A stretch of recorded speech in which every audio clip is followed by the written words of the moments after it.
Hello friends, मैं धीरज पालीवाल हमारे online YouTube channel पर आपका हार्दिक स्वागत करता हूं। हमने रेशियो एंड प्रोपोर्शन टॉपिक को देख लिया था और अब जो हमारा नेक्स्ट टॉपिक है वो है एवरेज औसत।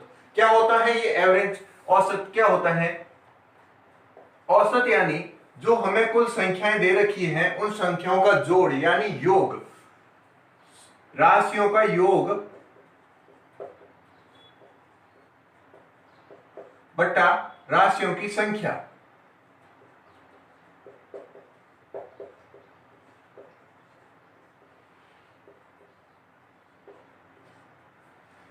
क्या है? राशियों का योग बटा राशियों की संख्या। एग्जाम्पल के थ्रू देखते हैं। एग्जाम्पल है, जैसे हमें बोल दिया 1, 2, 3, 4 और 5 का औसत क्या होगा। 1, 2, 3, 4, 5 का औसत क्या होगा? क्या दे रखा है? हमें औसत ज्ञात करना है। औसत ज्ञात करने के लिए फॉर्मूला क्या है? इस कॉन्सेप्ट को याद रख लीजिए, ये सब में काम आएगा। राशियों का योग, राशियों का योग क्या है? जैसे ये नंबर दे रखे हैं, इनका योग कर लीजिए यानी एडिशन कर लीजिए और इनकी टोटल संख्या कितनी है? 1, 2, 3, 4, 5 यानी 5 संख्या है और इनका जो टोटल होगा वो होगा अपने 15 और 15/5 यानी हमारे पास आंसर आ गया 3। जो इनका एवरेज होगा यानी जो औसत होगा वो होगा 3। अगला एग्जांपल देख लेते हैं। जैसे हमें दे दिया 2, 4, 6, 8 और 10 का औसत क्या होगा। जैसे हमें दे दिया 2, 4, 6, 8 और 10 का औसत क्या होगा। तो देखिए इसमें हमें क्या दे रखा है? राशियों का योग करना है। योग करना है 2, 4, 6, 8 और 10 का योग कर दीजिए। 2, 4, 6, 8 और 10 और ये टोटल कितने हैं? 1, 2, 3, 4 और 5। अब इनका जो एडिशन टोटल होगा वो टोटल होगा अपने 30 और 30/5 ये हो जाएगा 6। हमारा जो एवरेज आएगा वो एवरेज आएगा 6, इसमें एवरेज आएगा 3। हम देख रहे हैं इनके इन दोनों के बीच में जो डिफरेंस है वो डिफरेंस है में दोनों के अंदर सब में एक एक का डिफरेंस आ रहा है। एक एक का डिफरेंस आने पे क्या होता है? जो बीच वाली संख्या होती है, यदि ये संख्या 5 है, विषम है, विषम के अंदर बीच वाली संख्या क्या होगी? थर्ड। तो थर्ड नंबर पे जो होगा वो इसका एवरेज होगा।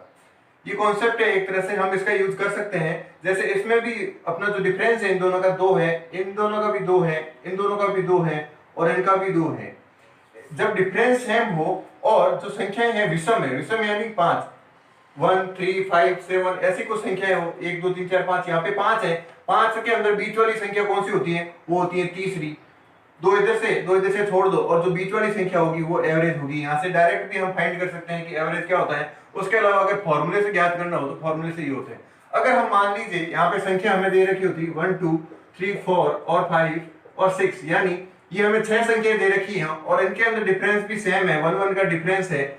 और अगर हमें यहाँ पे बोल दिया जाए कि यहाँ पे औसत ज्ञात कीजिए तो हम यहाँ पे इससे ज्ञात कर सकते हैं, इस फॉर्मूले से तो ज्ञात कर ही सकते हैं, पर ये जो शॉर्ट टिप थी ये यहाँ पे काम नहीं आएगी क्योंकि ये डिफरेंस तो सेम है पर ये विषम नहीं है, ये सम है। तो इसके लिए हम क्या करेंगे? सम के लिए क्या करेंगे कि जो पहली संख्या और जो लास्ट संख्या है इन दोनों को ऐड कर लेंगे।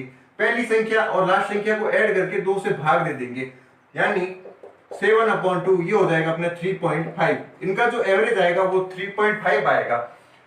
यहाँ पे संख्याएं विषम संख्या में थी यानी 5 था जो विषम था, यानी ये टोटल नंबर है 5, 5 विषम, यहाँ पे भी 5 था वो भी विषम था। तब हमने क्या किया? बीच वाली संख्या का एवरेज कर दिया। बीच वाली संख्या को क्या मान लिया? एवरेज। वही हमारा एवरेज होगा। कब होगा? जब इन दोनों के बीच का डिफरेंस होगा वो डिफरेंस सेम होगा और इन दोनों के इन सब में डिफरेंस तो सेम है, सब में एक एक का डिफरेंस आ रहा है, पर यहाँ पे जो संख्या है ये नंबर ऑफ टर्म्स है, ये 6 है यानी ये क्या है? हमारे इवन है यानी सम है, सम संख्या के अंदर है। तो हम क्या करेंगे? पहली संख्या और लास्ट संख्या को ऐड करके हम 2 का भाग दे देंगे तो उससे हमारा एवरेज आ जाएगा। ये कब आएगा? Only for one condition. Condition क्या है कि इन सब में डिफरेंस क्या होना चाहिए? वो डिफरेंस सेम होना चाहिए। अगर डिफरेंस सेम है और अगर संख्याएं सम है तो हम क्या करेंगे? पहली संख्या और दूसरी लास्ट संख्या को 2 से भाग दे देंगे तो हमारे पास एवरेज आ जाएगा। और जब डिफरेंस सेम है और उसके अंदर हमारे जो टोटल नंबर्स हैं यानी टोटल टर्म्स हैं वो हमारे पास ऑड है यानी विषम है, तो हम क्या करेंगे? जो मिडिल टर्म है, जो बीच वाली टर्म है, उसको हम एवरेज मान लेंगे यानी वही हमारा जो एवरेज होगा। अब इसके अंदर और क्वेश्चन पूछ लिया जाता है कि जैसे हमें इसी क्वेश्चन के अंदर देख लीजिए, जैसे हमें दे दिया कि 1 2 3 x और 5 का जो एवरेज है यानी औसत है वो हमें दे दिया 3 है। तो x का मान ज्ञात कीजिए। अब हमें यहाँ पे क्या बोल दिया, x का मान ज्ञात करना है, हमें एवरेज दे रखा है, औसत दे रखा है यहाँ पे, और x का मान ज्ञात करना है।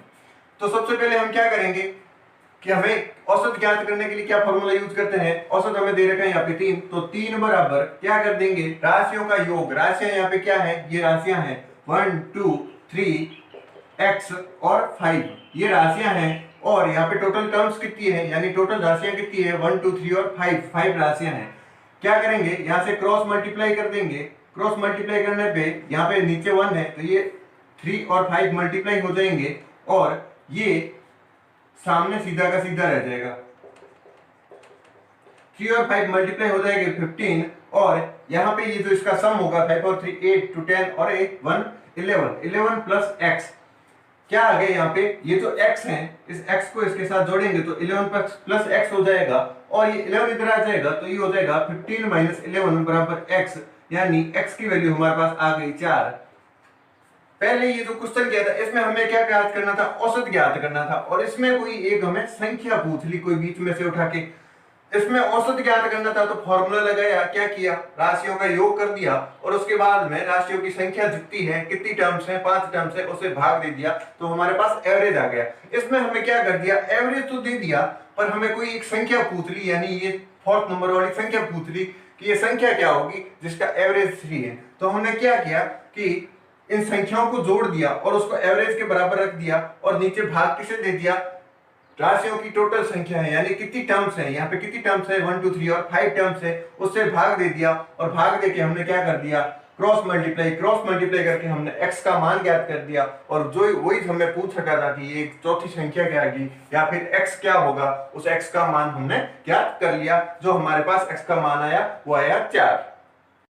अब जो हमारा एवरेज है, एवरेज के अंदर हमारे क्या है, अभाज्य संख्याओं को लेकर क्वेश्चन पूछा जाता है। क्या होती है हमारे अभाज्य संख्याएं, वो देख लेते हैं। सबसे पहले अभाज्य संख्याएं क्या होती है, अभाज्य संख्याएं, अभाज्य संख्याओं के अंदर ओनली फॉर 1 का और स्वयं का ही भाग जाता है और स्वयं से भाजित हो।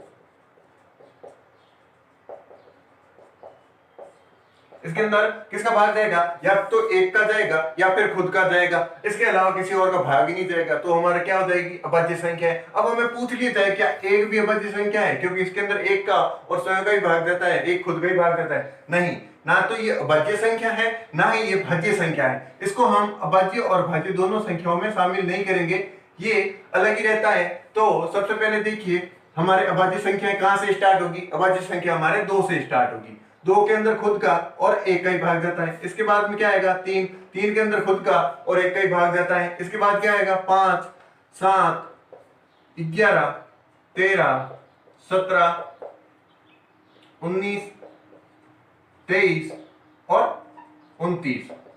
ये जो संख्याएं हैं, इन संख्याओं के अंदर ये आगे चलती जाएगी। इनके अंदर क्या होगा, या तो खुद का भाग जाएगा या फिर 1 का भाग जाएगा, इसके अलावा किसी और का भाग नहीं जाएगा। और ये जो 1 है ये ना तो भाज्य संख्या है ना ही अभाज्य संख्या, इसको हम इसमें शामिल नहीं करेंगे। तो हमारे अभाज्य संख्या कहां से स्टार्ट होगी, 2 से, 2 3 5 7 और ऐसे ऐसे सो ऑन आगे चलती जाएगी। ये हमारे अभाज्य संख्या होगी जिसके अंदर खुद का और 1 का भाग जाएगा। अब इनसे क्वेश्चन कैसे बनते हैं वो क्वेश्चन देख लेते हैं। तो देखिए हमारे क्वेश्चन क्या बनता है, हमें पूछ लिया कि प्रथम 10 अभाज्य संख्याओं का औसत ज्ञात कीजिए।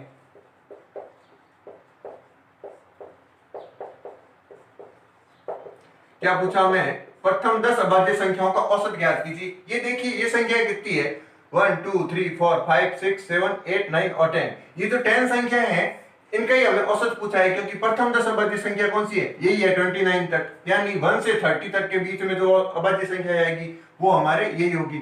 हमें क्या पूछा, प्रथम 10 अभाज्य संख्या का औसत। तो हमारे औसत का फॉर्मूला क्या होता है, औसत का फॉर्मूला देखिए, राशियों का योग बटा राशियों की संख्या।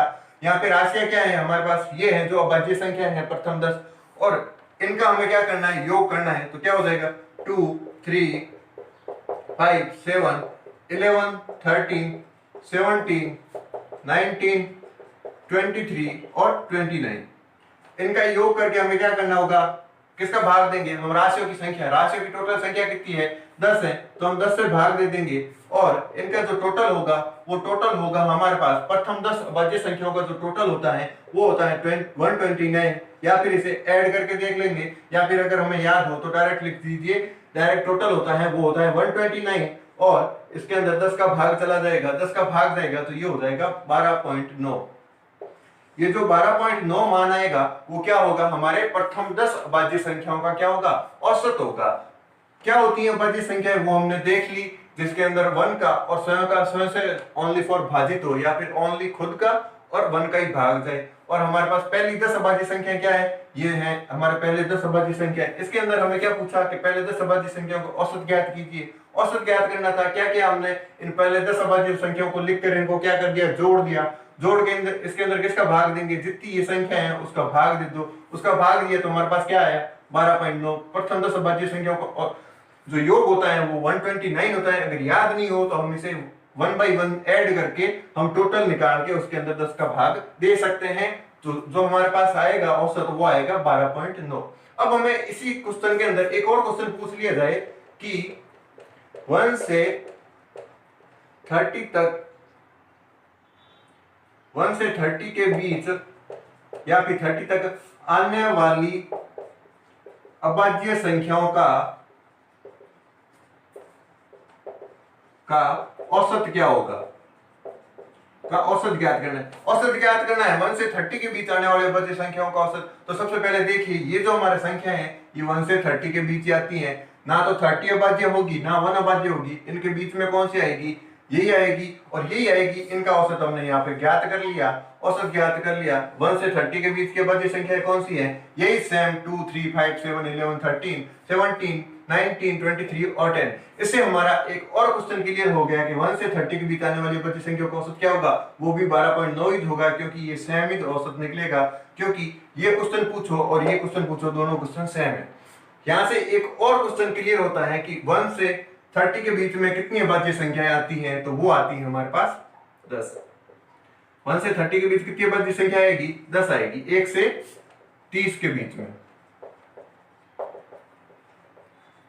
और अगर हमें पूछ लिया जाए 1 से 10 के बीच में कितनी आएगी, 1 से 10 के बीच में देखिए क्या कितनी आएगी, 4 अभाज्य संख्या आएगी जो आएगी हमारे 1 से 10 के बीच। और हमें पूछ लिया जाए 1 से 20 के बीच कितनी संख्या आएगी, तो हमें देख लेंगे 4 और ये 4 8 अभाज्य संख्या आएगी जो किसके बीच में आएगी, 1 से 20 के बीच में। और 1 से 30 के बीच में पूछे तो कितनी आएगी, 10 संख्या है, 10 अभाज्य संख्या है। 1 से 10 के बीच में 4 अभाज्य संख्या है, 1 से 20 के बीच में 8 अभाज्य संख्या है और 1 से 30 के बीच में 10 अभाज्य संख्याएं आएगी। और अगर हमें पूछ लिया जाए 11 से 20 के बीच में कितनी आएगी, तो 11 से 20 के बीच में ये 4 आएगी। और हमें पूछ लिया जाए 21 से 30 के बीच में या फिर 20 से 30 के बीच में, तो वो आएगी हमारे पास ये 2, वो आएगी हमारे पास 2, 23 और 29। इस प्रकार हमने देखा कि 1 से 30 के बीच में, 1 से 10 के बीच में कितनी अभाज्य संख्याएं आती हैं। अब अगर हमें पूछ लिया जाए 1 से 50 के बीच में कितनी अभाज्य संख्याएं आएगी, तो वो हम देख लेंगे 1 से 50 के बीच में। तो आगे कर लीजिए यहाँ पे 31, 37, 43 और 47, ये जो हमारे बीच में आएगी ये आएगी 1 से 50 के बीच में। ये जो 1 से 50 के बीच में आएगी इसके अंदर एक 141 और होगा, 31, 37, 41, 43 और 47। ये जो हमारे पास आएगी वो आ जाएगी 150 के बीच में। ये जो टोटल हो जाएगी वो हो जाएगी 10 और 5 15। जो 15 अभाज्य संख्या आएगी वो हमारा आएगी 1 से 50 के बीच में। और 1 से 40 के बीच में पूछे तो ये हो जाएगी 12 और 41, 43 और 47 को जोड़ दिया जाए तो वो हो जाएगी 1 से 50 के बीच में, वो हो जाएगी हमारे पास 15 अभाज्य संख्या। अब जो इसके अंदर नेक्स्ट है वो नेक्स्ट है हमारे पास कुछ फॉर्मूले, बेसिक फॉर्मूले जिनको हमें कैलकुलेशन के अंदर यूज करेंगे तो हमारे कैलकुलेशन क्या है, इजी हो जाएगी। जैसे हमें अब क्वेश्चन पूछ ले कि 1 से 100 तक की प्राकृत संख्याओं का योग ज्ञात कीजिए, जैसे हमें 1 से 100 तक की प्राकृत संख्या को औसत ज्ञात कीजिए, तो हम 1 से 100 तक ज्ञात करने के लिए 1 + 2 + 3 ऐसे ऐड नहीं कर सकते, उसमें कैलकुलेशन बहुत लंबी हो जाती है। उनको कम करने के लिए कुछ फॉर्मूले होते हैं, उस फॉर्मूले को हम देख लेते हैं। क्या होते हैं ये फॉर्मूले? तो देखिए, अगर हमें पूछ लिया जाए प्रथम n प्राकृत संख्याओं का योग, प्रथम n प्राकृत संख्याओं का योग, सबसे पहले तो हमें पता होना चाहिए कि प्राकृत संख्या क्या होती है। प्राकृत संख्याएं हमेशा 1 से स्टार्ट होती हैं, 1 2 3 4, और ये कहां तक जाती है? इनफाइनाइट तक जाती है, यानी इनकी कोई सीमा नहीं है, आगे से आगे बढ़ते जाओ, पर इसका बीच का गैप क्या होगा? 1 होगा। 1 2 3 4 5, और हमेशा शुरू कहां से होगी? प्राकृत संख्याएं 1 से स्टार्ट होगी, तो इनका योग क्या होगा? प्रथम n प्राकृत संख्याओं, मान लिया कोई संख्या यहाँ पे n है, उन प्रथम n प्राकृत संख्याओं का योग क्या होगा? उसका ये फॉर्मूला है। देखिए, फॉर्मूला है हमारे पास n × n + 1/2, प्रथम n प्राकृत संख्याओं का योग यानी n × n + 1/2। अब हमें क्वेश्चन पूछ लिया, एग्जांपल देखिए, इसके अंदर हमें पूछ लिया प्रथम 20 प्राकृत संख्याओं का योग ज्ञात कीजिए, तो हम ऐसे 1 2 3 4 5 ऐसे तो हम ऐड तो करने से रहे, तो क्या करेंगे? प्रथम 20 का पूछा है, तो 20 × 20 + 1 कितना हो जाएगा? 21/2। क्या है? n × n + 1/2, 20 × 21/2, तो क्या हो जाएगा? ये हो जाएगा हमारे पास 10, और 10 × 21 ये हो जाएगा 210। हमें योग पूछा कि प्रथम 20 प्राकृत संख्याओं के योग आएगा, क्या आएगा? 210 आ गया हमारे पास। और अब हमें पूछ ले प्रथम 20 प्राकृत संख्याओं का औसत क्या होगा, और तो अगर औसत पूछे तो औसत में हमारे क्या होता है? योग बट्टा राशियों का योग बट्टा राशियों की संख्या, और यहाँ पे हमारे पास प्रथम 20 का योग कितना आया? 210 आया, और राशियों की संख्या कितनी है? 20 है, तो इसे 20 से भाग दे दो, तो ये कितना आ जाएगा? 0 से 0 कट जाएगा, ये हमारे पास आ जाएगा 11.5, 10.5। क्या आ जाएगा? ये हमारे पास औसत 10.5 आ गया। योग ज्ञात करना था, योग क्या आ गया? 210। किससे किया? हमने इस फॉर्मूले से किया, और इस फॉर्मूले से करेंगे तो हमारे पास ये कैलकुलेशन कितनी इजी हो गई।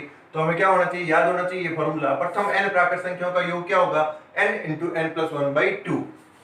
अब हम पूछ ले प्रथम n प्राकृत संख्याओं के वर्गों का योग,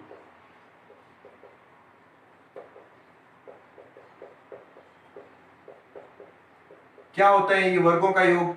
जैसे हमारे पास क्वेश्चन आ गया 1 का स्क्वायर, 2 का स्क्वायर, 3 का स्क्वायर, 4 का स्क्वायर, ऐसे कैसे यहाँ तक आगे आगे चलती जाए, तो इन वर्गों का योग क्या होगा? वो होगा n × n + 1, 2n + 1/6।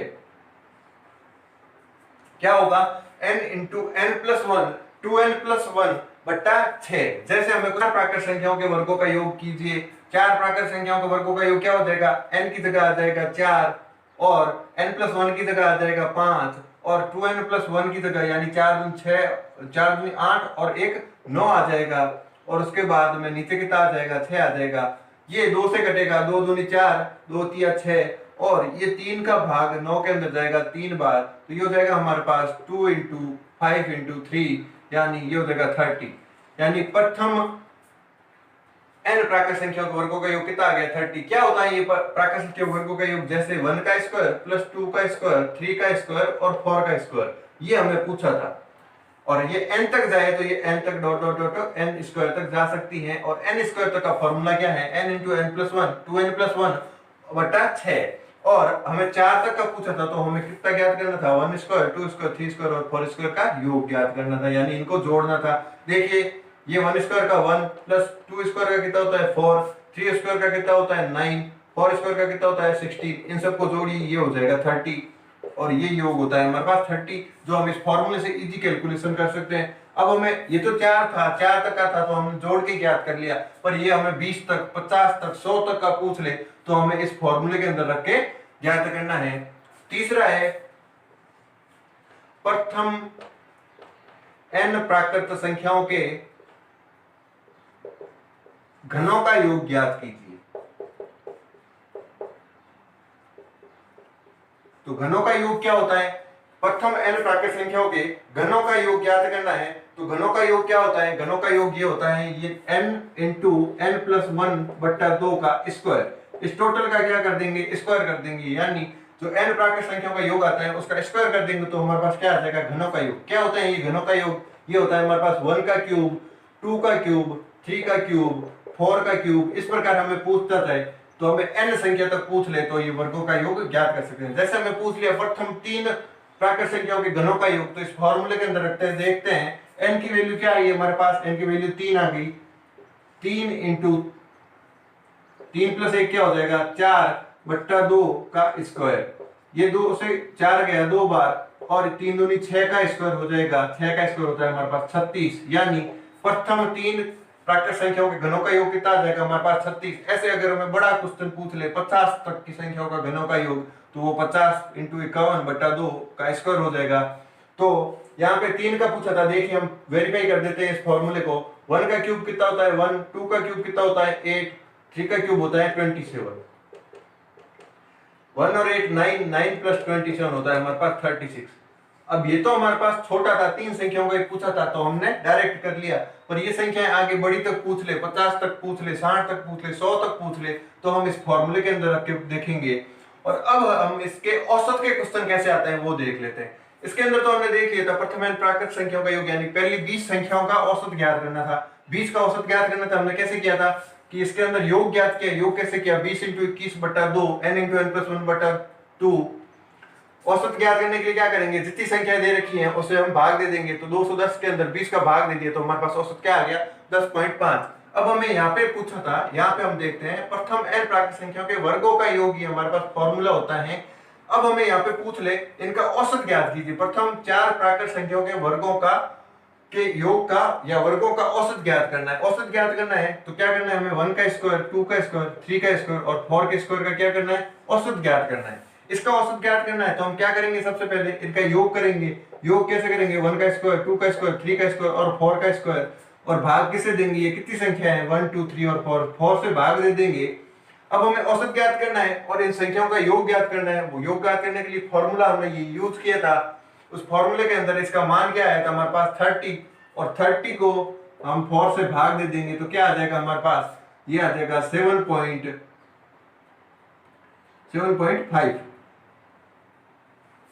7.5 आ जाएगा। ये जो हमारे क्या आ गया, ये औसत आ गया। हमें वर्गों के ऊपर क्वेश्चन पूछेगा तो इस प्रकार से पूछेगा। हमें यहाँ पे 50 तक का भी पूछ सकता है, 100 तक का भी पूछ सकता है। तो हम 50 तक का पूछे तो हमारा n का मान 50 रख के हम योग ज्ञात कर लेंगे और उसके अंदर 50 का भाग दे देंगे तो हमारे पास क्या आ जाएगा औसत आ जाएगा। यहाँ पे हमें 4 तक का पूछा था तो 4 तक का औसत आ गया।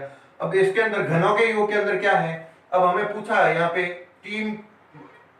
प्रथम 3 प्राकृत संख्याओं के घनों का योग तो हमने ऐसे ज्ञात कर लिया, 36 आ गया। इसका औसत पूछ लिया तो क्या करेंगे, इस 36 के अंदर 3 का भाग दे देंगे क्योंकि n का मान कितना है 3 का भाग दिया तो औसत कितना आ गया 12 आ गया। इस प्रकार हम औसत ज्ञात कर सकते हैं। औसत से रिलेटेड क्वेश्चन इन फॉर्मूलों के ऊपर बनते हैं।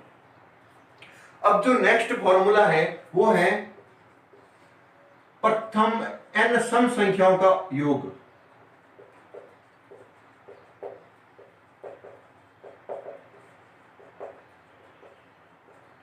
जो प्रथम n सम संख्या होती है उन सम संख्याओं का जो योग होता है वो सम संख्याओं का योग होता है हमारे पास n इंटू n प्लस 1। जैसे हमें सम संख्या क्या होती है जिसके अंदर 2 का भाग पूरा पूरा जाता है।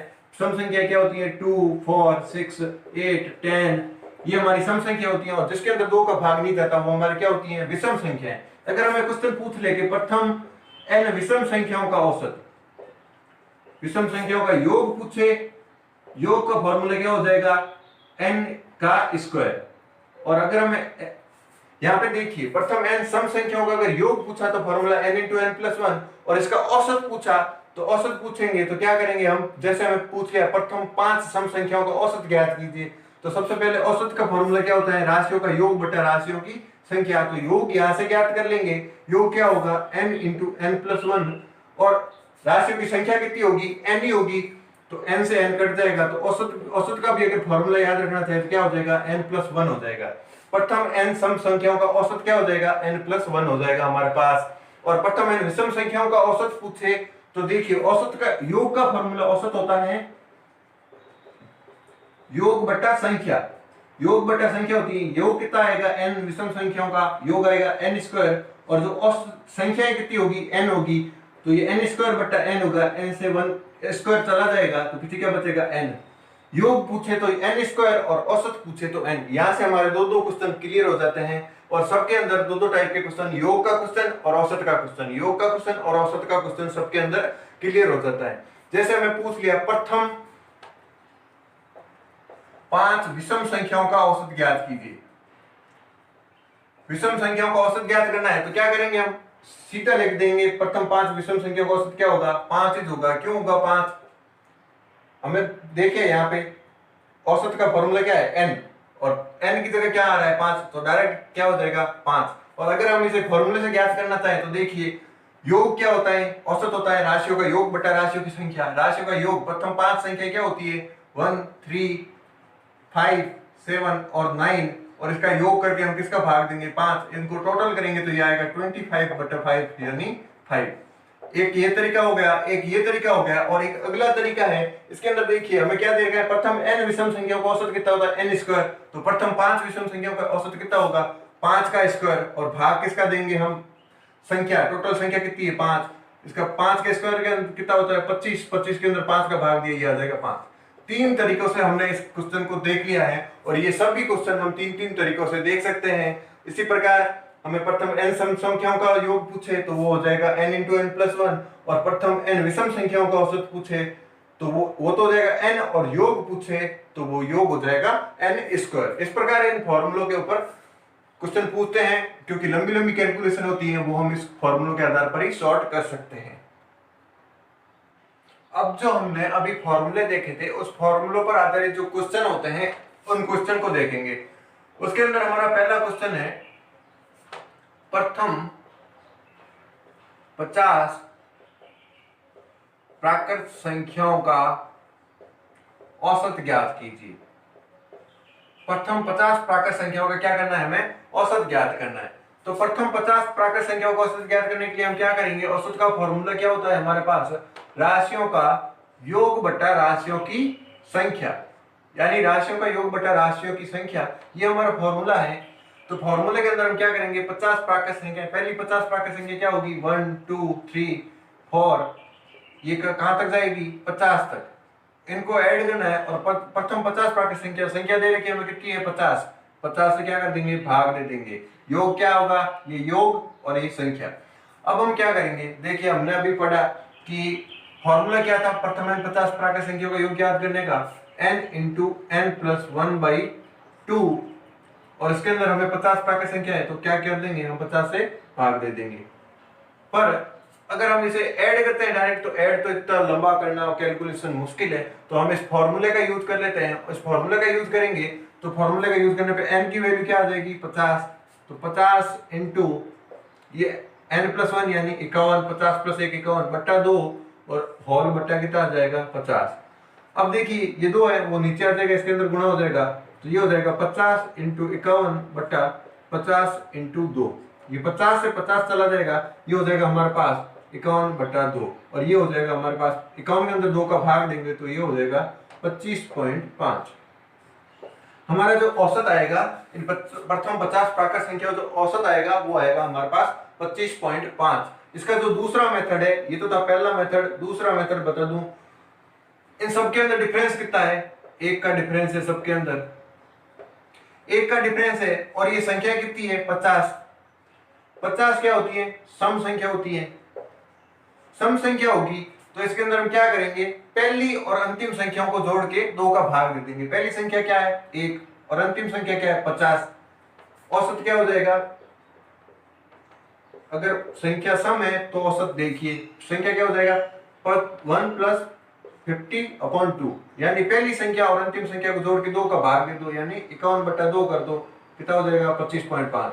ये एक शॉर्ट ट्रिक थी, और अगर हमें मेथड से करना है तो ये मेथड से क्वेश्चन होगा, और शॉर्ट में करना है तो वो शॉर्ट में क्वेश्चन इस प्रकार होगा कि अगर ये संख्या सम है, तो अगर यहाँ पे पूछ लिया तो विषम होती तो क्या करते, जैसे हमें विषम है, जैसे हमें पूछ लिया यहाँ पे 49 है, ये क्या है विषम, यानी अगर मैं पूछ लेते प्रथम गुण 50 प्राकृत संख्याओं का योग ज्ञात कीजिए, मान लीजिए यही क्वेश्चन है और यहाँ पे है गुण 50, तो सबसे पहले तो भाग किसका देंगे गुण 50 का देंगे यहाँ पे, और यहाँ पे हमें कैलकुलेशन करनी पड़ेगी, तो यहाँ पे भी हमारा क्या आ जाएगा 49, यहाँ पे भी क्या आएगा 49, यहाँ पे भी क्या आएगा 49 और ये हो जाएगा 50 और ये इसके बाद में यहाँ पे कैलकुलेशन करेंगे तो क्या हो जाएगा 49 इंटू 50 बटा 2 इंटू 49, ये 49 से 49 चला जाएगा 50 बटा 2 यानी ये क्या हो जाएगा 25।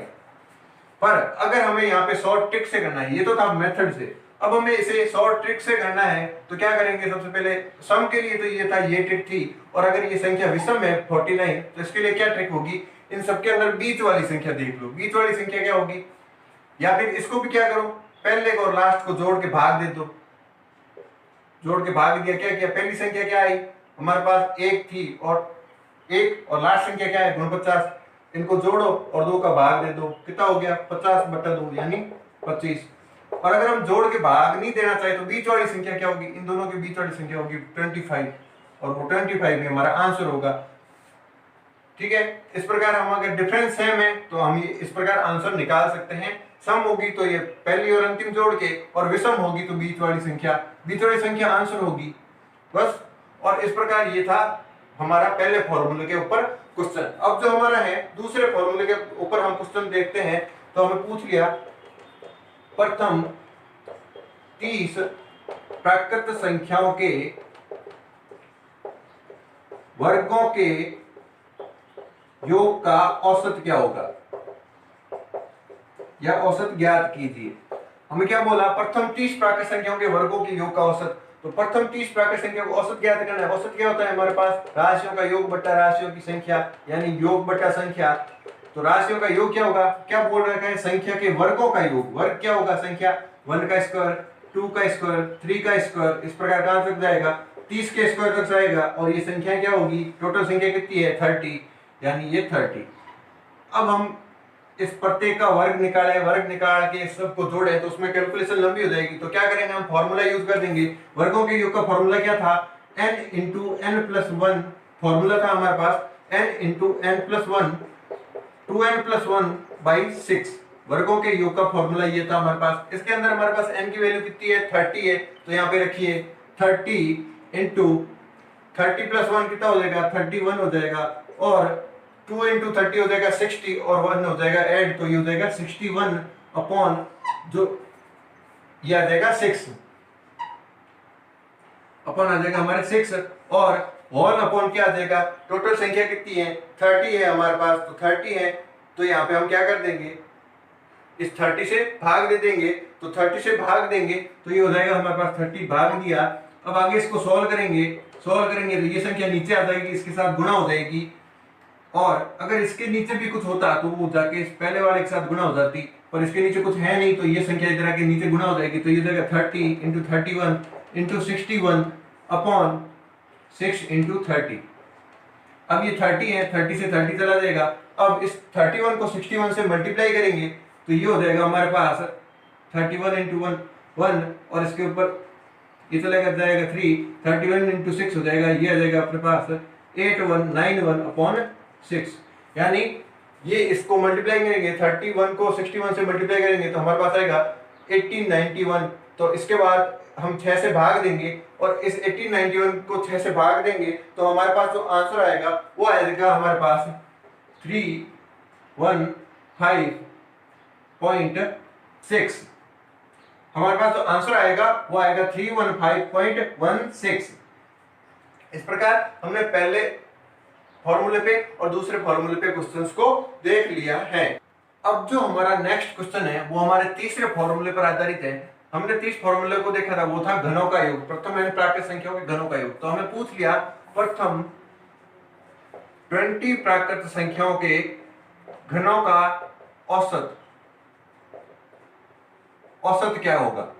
हमें पूछा औसत क्या होगा, तो औसत के लिए फॉर्मूला क्या होता है, राशियों का योग बट्टा राशियों की संख्या। योग क्या होगा, प्रथम 30 प्राकृत संख्याओं के घनों का, तो योग तो ये होगा 1 का क्यूब, 2 का क्यूब, 3 का क्यूब, 4 का क्यूब, ये जाएगा हमारे 20 के क्यूब तक, बट्टा टोटल संख्या कितनी है, ये योग हो गया, टोटल संख्या हमारे पास 20 से भाग दे देंगे, 20 से भाग देंगे। अब हमें इन संख्याओं को क्यूब, प्रत्येक का क्यूब निकाल के ऐड करने से तो रहे, तो इसको हम क्या करेंगे, सबसे पहले हमारा जो फॉर्मूला था, फॉर्मूला क्या था, फॉर्मूला था घन का योग ज्ञात करने का n into n plus 1 by 2 का स्क्वायर, इस पूरे का होल स्क्वायर था।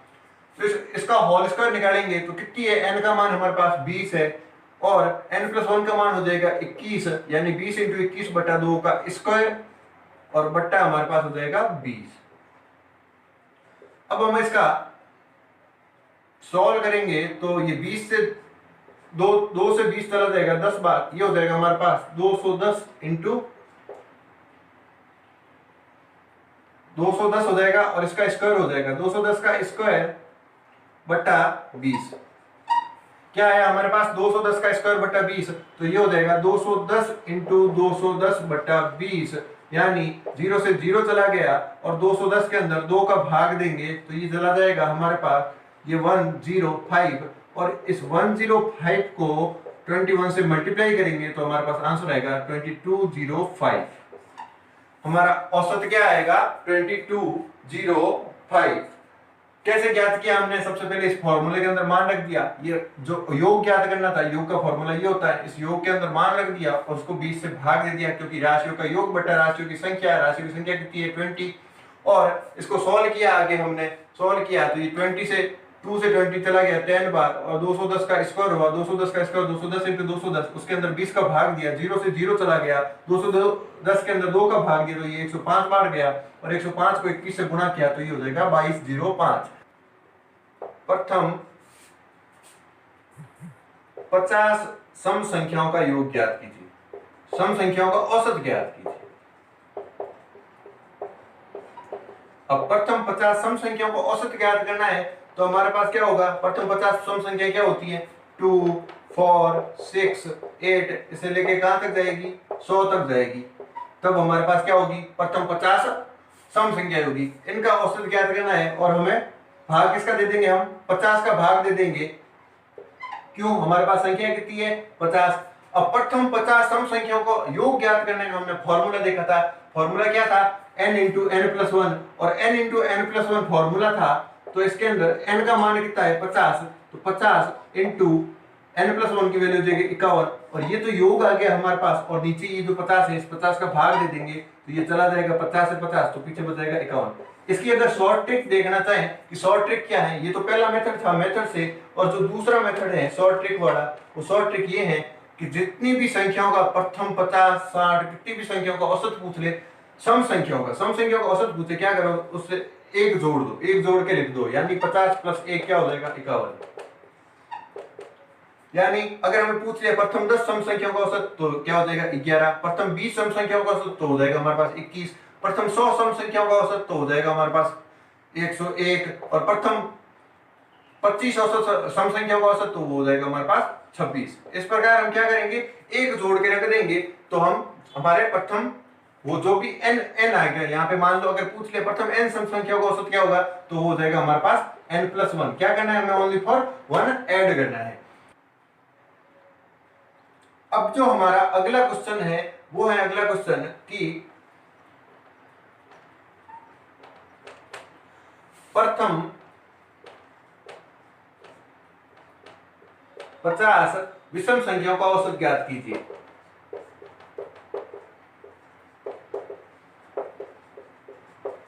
मैं पूछा प्रथम 50 विषम संख्याओं का औसत, तो प्रथम 50 विषम संख्या क्या होगी 1 3 5 7 9, ये जाएगी 99 तक, और ये हमारे पास टोटल संख्या कितनी है 50। यानी हमारा औसत क्या होता है, राशियों का योग बटा राशियों की संख्या, राशियों का योग यानी प्रथम 50 विषम संख्याएं, और संख्याओं की टोटल संख्या कितनी है राशियों की, वो है 50, यानी कितनी टर्म्स होगी 50। तो अब हमें औसत ज्ञात करना है, तो हमें ऐसे तो ज्ञात नहीं कर सकते 1 3 5 7 9 और 99 को 99 तक जोड़ नहीं सकते, तो हम क्या करेंगे कि हमने अब फॉर्मूला देखा था कि प्रथम n विषम संख्याओं का औसत होता है, तो योग होता है, उस योग का फॉर्मूला था n²। प्रथम n विषम संख्याओं का योग का फॉर्मूला था n², और यहाँ पे अगर n² का मान होगा, कितनी संख्याएं हैं 50 विषम संख्याओं का औसत, तो 50 का स्क्वायर क्या हो जाएगा 50 × 50, और भाग दे देंगे 50 का ही वापिस, तो 50 से 50 चला जाएगा, आंसर क्या आ जाएगा 50। ये तो था हमारा मेथड से क्वेश्चन। अब हमें इसे शॉर्ट ट्रिक से देखना है, तो शॉर्ट ट्रिक से क्या करेंगे हमें कितनी पूछे हैं प्रथम 50 विषम संख्याओं का औसत पूछा है, क्या करेंगे जितनी संख्याओं का औसत पूछा है वही हमारा आंसर होगा। 50 का पूछा तो हमारा आंसर क्या होगा 50, यानी n इज।